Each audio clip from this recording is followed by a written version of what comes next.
Before I introduce you to your next artwork, I want to introduce a topic or a concept, disegno.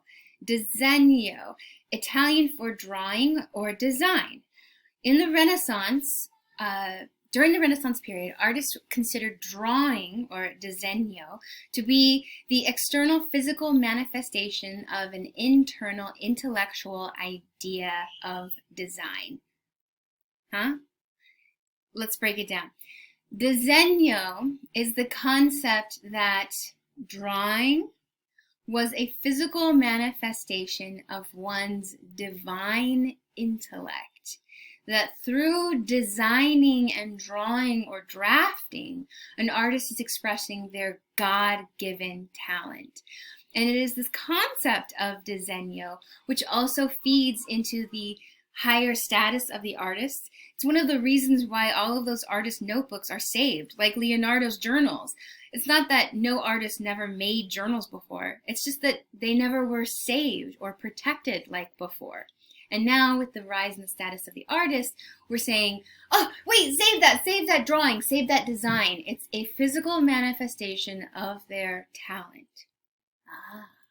Now with this concept of disegno, I want us to now look at our next artwork. This is by Leonardo da Vinci. This is Vitruvian Man. Now you may have seen this before. It's a very popular image. I've given you the term disegno alongside the Vitruvian Man because this is a great example of design, of drawing, because Vitruvian Man is Leonardo's design of the perfect man.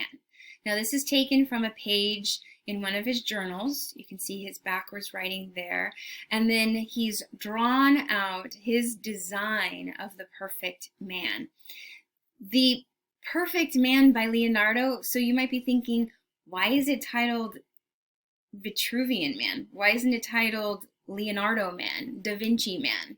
Great question. It's because Leonardo is designing his figure after the writings of Vitruvius. Yep, that ancient Roman scholar Vitruvius.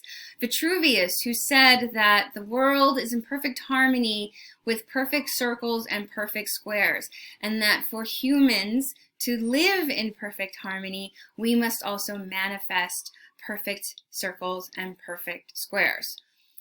The way that Vitruvius defined the proportions of the perfect, the balanced, the therefore in harmony and logical man were as follows: that the perfectly proportioned physical man would occupy a perfect circle and a perfect square, meaning that standing flat-footed with arms stretched perfectly to the sides, the tips of his fingers would touch the side of a perfect square, and his head and his feet would make the opposite sides of the perfect square. Additionally, the ideal proportions would allow for the man to splay his legs out and his arms and make a perfect circle. So the measurements of the fingers, the hands, the arms, the length of the torso, the ratio to the hip, the legs, all had to be taken into consideration. If your neck's too long or your neck's too short, your arms are too long, your arms are too short, your torso's too long, your torso's too short, legs too long, legs too short, well then guess what? You're not the perfect man. You're not the ideal. You are not in harmony. You're not perfect. You're not logical. You're not balanced. Notice I'm saying man. Why am I not saying woman? Women, we don't count. According to Vitruvius, we got too many curves. We're all over the place. We're just chaos manifested. So, taking in Vitruvius's explanation of a perfect world and a perfect man, Leonardo has sketched that out. So you see it?